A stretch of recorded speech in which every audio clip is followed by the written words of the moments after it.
Hello everyone, welcome to Study Sport. In this video, we are going to discuss Death Be Not Proud by John Donne. ये जो John Donne है, ये एक बहुत बड़ा नाम है मेटाफिजिकल पोइट्री में। जॉन डन को मेटाफिजिकल पोइट्री का लीडिंग पोएट माना जाता है। एंड ये जो उनकी पोइट्री है डेथ बी नॉट प्राउड, ये काफ़ी इंटरेस्टिंग पोम है। आपको मैं इस वीडियो में बहुत ही एक इंटरेस्टिंग वे में आपको पढ़ाऊंगी, कुछ इजी एंड रिलेटेबल एग्जांपल्स दूंगी ताकि आपको ये पोम अच्छे से समझ में आ जाए। वैसे कुछ फैक्चुअल बातें हैं इस पोम के बारे में जो आपको मैं अभी बता देती हूँ। ये जो पोम है इसे लिखा गया था 1609 से लेकर के 1610 के बीच में एंड इसे पब्लिश कराया गया था 1633 में, ठीक है। एंड जिस टाइम पर मीन्स 17th सेंचुरी में क्या था कि जो सोशल एंड पॉलिटिकल कंडीशन थी इंग्लैंड की वो अच्छी नहीं थी। काफ़ी स्ट्रगल्स चल रहे थे कैथोलिक्स एंड प्रोटेस्टेंट्स के बीच में and social and political turmoil थी। इसके अलावा डेथ भी हो रही थी प्लेग के कारण एंड ट्यूबरक्लोसिस के कारण भी लोग मर रहे थे। तो ओवरऑल हम लोग बात करें तो जो डेथ है ना, ये बहुत लोग मर रहे थे, बहुत लोगों की डेथ हो रही थी। तो इसी के कारण जॉन डन ने एक तरीके से कह सकते हैं तो जॉन डन ने डेथ पर ये पोम लिखा एंड लोगों को अवेयर कराया कि ये जो डेथ है ये तो सिर्फ एक टेम्परेरी स्लीप है और कुछ भी नहीं। तो लोग डेथ से इतना डरते क्यों हैं, इतना माइटी ड्रेडफुल हॉरिफाइंग क्यों समझते हैं डेथ को, जबकि डेथ तो हमें आराम देती है, हमें एक शांति देती है, हमारी बॉडी को ये पीस देती है। तो ये जो पोम है इसमें जॉन डन डेथ का मजाक भी बनाते हैं एंड बहुत सारी इंटेलेक्चुअल बातें भी आपको इस पोम में पता चलेंगी। एंड मेटाफिजिकल पोइट्री तो जाना ही इसलिए जाता है इमोशन प्लस थॉट के कॉम्बिनेशन के लिए, तो ये दोनों ही चीज़ आपको इस पोम में मिलेंगी। सो अभी हम लोग इस पोम को लाइन बाय लाइन पढ़ना स्टार्ट करते हैं। ये जो पोम है ना, ये एक सोनेट है, मीन्स आपको इसमें टोटल 14 लाइंस मिलेंगी एंड इस पोम को इटालियन स्ट्रक्चर में जॉन डन ने लिखा है। मीन्स पहले के 8 लाइंस मिलेंगे आपको, फर्स्ट स्टेंजा में आपको 8 लाइंस मिलेंगे जिसे हम लोग ऑक्टेव, एंड जो सेकंड स्टेंजा है उसमें आपको 6 लाइंस मिलेंगे जिसे हम लोग सेस्टेट कहते हैं। एंड ये हमारा फर्स्ट लाइन है, यहाँ पे आप देख सकते हो। एंड यहाँ पे ये हमारी फर्स्ट लाइन यहाँ पे ख़त्म होती है एंड दूसरा लाइन यहाँ से स्टार्ट होता है। एक्चुअली में बात क्या है कि अगर मैं ये पूरा एक लाइन को इससे थोड़ी सी जगह में एडजस्ट कर देती तो जो टेक्स्ट है वो स्मॉल हो जाता है एंड देन आपको देखने में थोड़ा प्रॉब्लम हो सकता था, इसलिए मैंने इसे 2 लाइन में ऐसे करके लिख दिया ताकि टेक्स्ट को थोड़ा बड़ा किया जा सके। एंड क्योंकि यहाँ पे मुझे एक इमेज भी रखना था, इस इमेज के थ्रू मैं आपको और अच्छे से एग्जाम्पल दे के समझाऊंगी। ओके, सो जॉन डन लिखते हैं death be not proud though some have called thee mighty and grateful for thou art not so. John Donne कहते हैं कि डेथ बी नॉट प्राउड, तुम गर्व मत करो, तुम प्राउड मत हो, तुम घमंड मत करो। दो यद्यपि सम हैव कॉल्ड दी, कुछ लोगों ने तुम्हें कहा है, क्या कहा है, mighty and dreadful. Mighty means होता है शक्तिशाली, ताकतवर, एंड ड्रेडफुल का मतलब होता है भयानक। For thou art not so, लेकिन जॉन डन कहते हैं कि ना तो तुम माइटी हो ना तो तुम ड्रेडफुल हो, तो तुम्हें घमंड किस बात का है, तुम घमंड मत करो क्योंकि ना ही तुम माइटी हो ना ही ड्रेडफुल हो। एक्चुअली में होता क्या है कि कुछ लोगों पर घमंड आ जाता है, कुछ लोगों को घमंड हो जाता है खुद पर। अगर वो थोड़े माइटी हो गए, थोड़े ताकतवर हो गए, शक्तिशाली हो गए, या फिर कुछ भयानक थोड़े भयानक हो गए, अगर वो कुछ हम लोग कह सकते हैं कि लोगों को अगर वो बुली करने लगे तो वो लोग में घमंड आ जाता है, लोग उनसे डरने लगते हैं।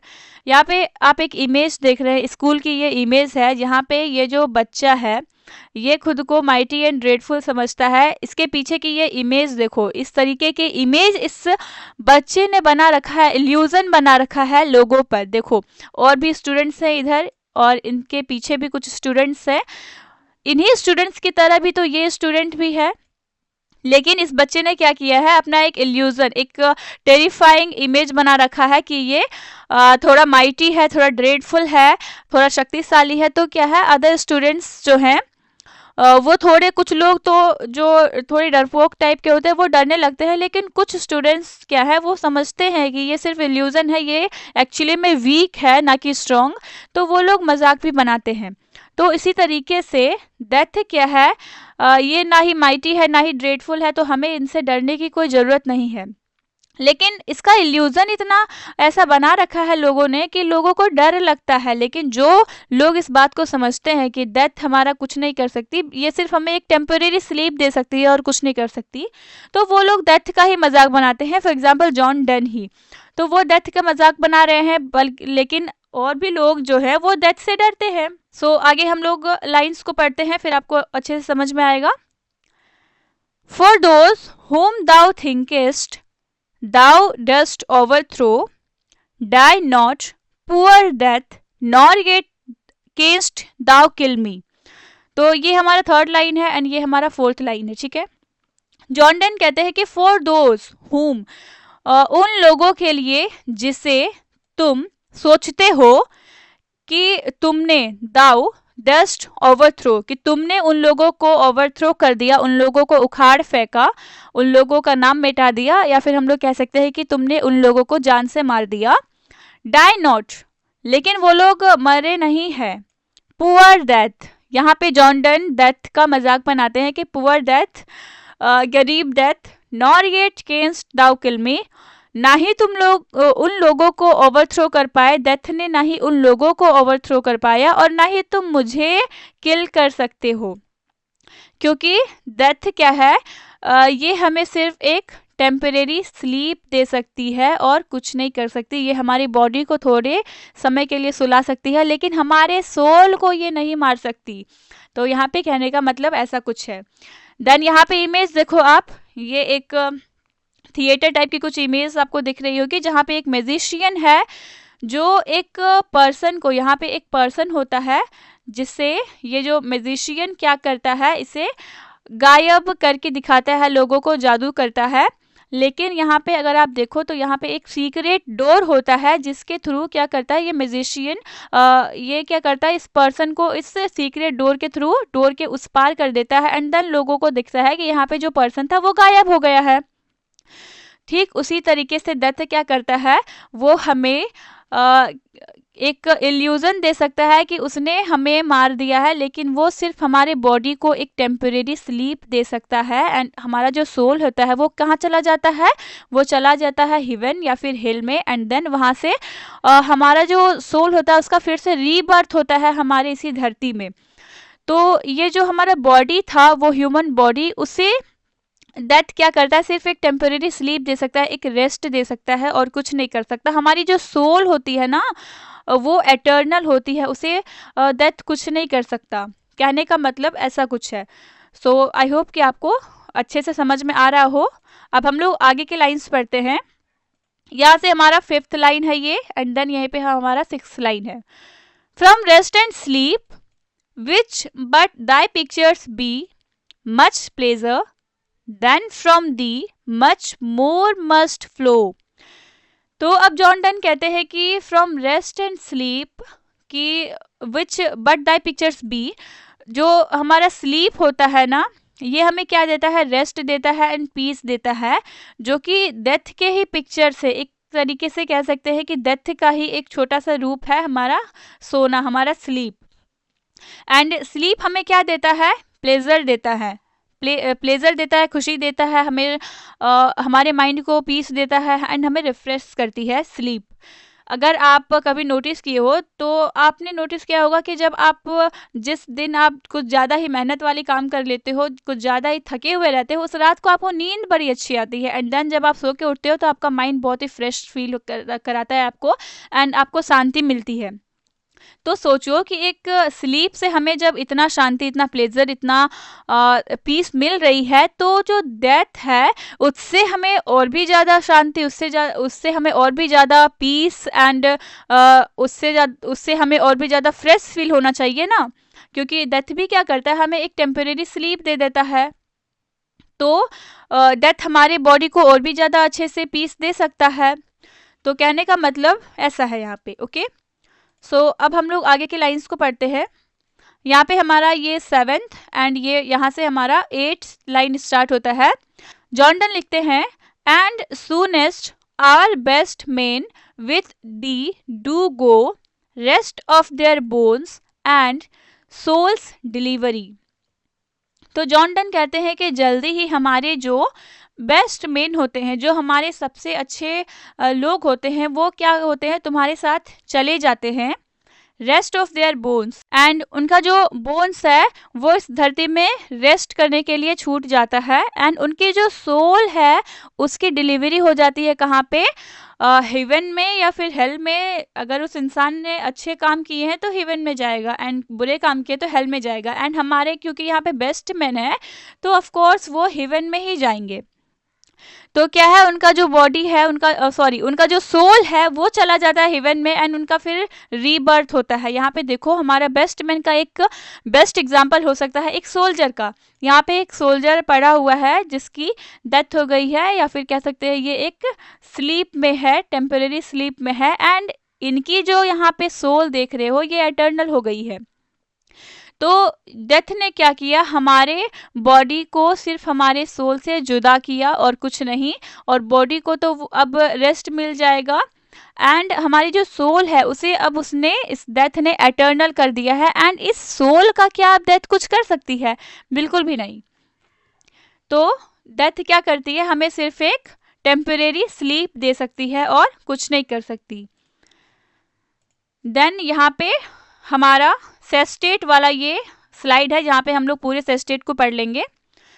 दाउ art slave to fate, chance, kings and desperate men, and dost with poison, war, sickness dwell.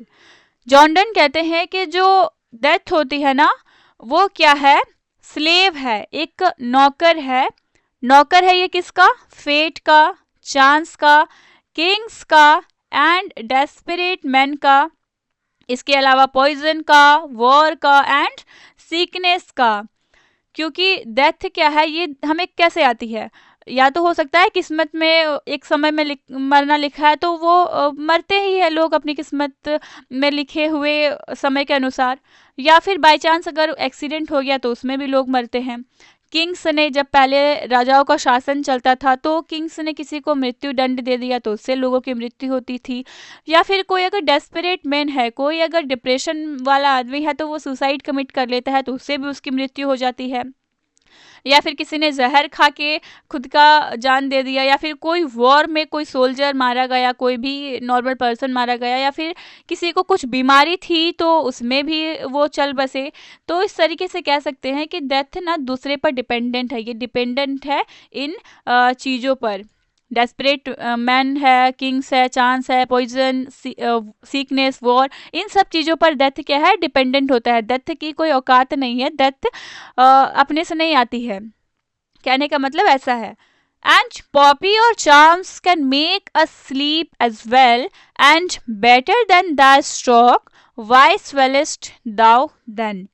अब क्या कहते हैं जॉर्डन कि जो पॉपी होती है, एक टाइप की ओपियम होती है, फीम, जिससे ड्रग्स भी बनाए जाते हैं, एंड चार्म्स कुछ होते हैं ना मंत्र या फिर कुछ पोषण टाइप कुछ, तो उन सब चीज़ों से, ये सब कुछ नशे वाली चीज़ें हैं, तो इन सब से क्या होता है, हमें इनसे भी तो स्लीप मिलती है, हमें इनसे भी गहरी नींद आती है। जिस तरीके से डेथ हमें एक स्लीप दे देती है, एक गहरी नींद सुला देती है, उसी तरीके से पॉपी एंड चार्म्स भी हमें सुला देती है गहरी नींद में। इनफैक्ट ये हमें डेथ से बेटर तरीके से सुला सकती है। डेथ का जो स्ट्रोक है उससे बेटर हमें गहरी नींद में ये पॉपी एंड चार्म्स डाल सकती है। देन जो डेथ है ये क्यों फूल रहा है इतना, ये इतना स्वेलेस्ट क्यों हो रहा है? One short sleep past, we wake eternally, and death shall be no more, death thou shalt die. अब देखो जॉन डन कहते हैं कि जब एक शॉर्ट स्लीप पास्ट हो जाती है ना, कहने का मतलब है कि जब कोई इंसान मान लेते हैं मर गया, इसकी बॉडी यहाँ पे रेस्ट करेगी धरती में, उसका जो सोल है वो चला गया, वो उसका जो सोल है वो चला गया हेवन में या फिर हेल में, मतलब कि वो एटर्नल हो गई उसकी सोल। तो अब क्या है, ये जो एक बार तो डेथ ने इस बॉडी को मार दिया, एक गहरी नींद में सुला दिया, पर क्या डेथ अब इस सोल को, इस एटर्नल सोल को मार सकती है? नहीं ना। तो इसी तरीके से एक शॉर्ट स्लीप जब पास्ट हो जाती है तो हमारी जो सोल होती है वो एटर्नली वेक हो जाती है, जाग जाती है, एंड अब उसे कोई नहीं सुला सकता। और डेथ क्या होगा, अब वहां पे डेथ नहीं होगा, मीन्स जब हमारी एटर्नल सोल जो है एटर्नल हो जाएगी तो उसे कोई डेथ नहीं मार सकता, मीन्स वहां पे कोई डेथ नहीं होगा। तो क्या जो डेथ है उसकी ही डेथ नहीं हो जाएगी? तो डेथ का काम है लोगों को डेथ देना, लेकिन अगर वो डेथ नहीं दे सकती, लोगों की जान नहीं ले सकती, मीन्स हमारी जो एटर्नल सोल है उसकी जान नहीं ले सकती, तो हम लोग कह सकते हैं कि डेथ का ही डेथ हो गया है।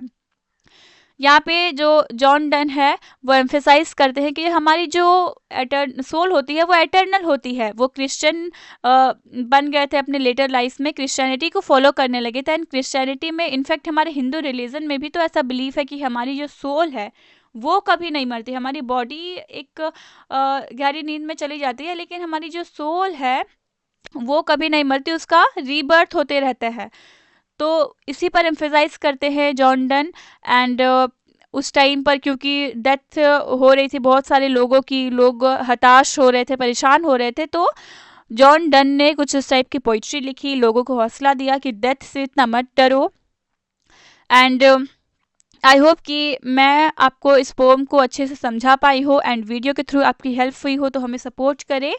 एंड इसके बाद हम लोग इसी पोम की समरी को देखेंगे, इसके बाद थीम्स को, एक रिटेन नोट्स लेकर आऊंगी मैं आपको, ताकि आपको समझ में आए कि एग्जाम में कैसा लिखना है। सो मिलते हैं नेक्स्ट वीडियो में नए टॉपिक के साथ। Till then keep watching and keep learning, and thank you for watching the video.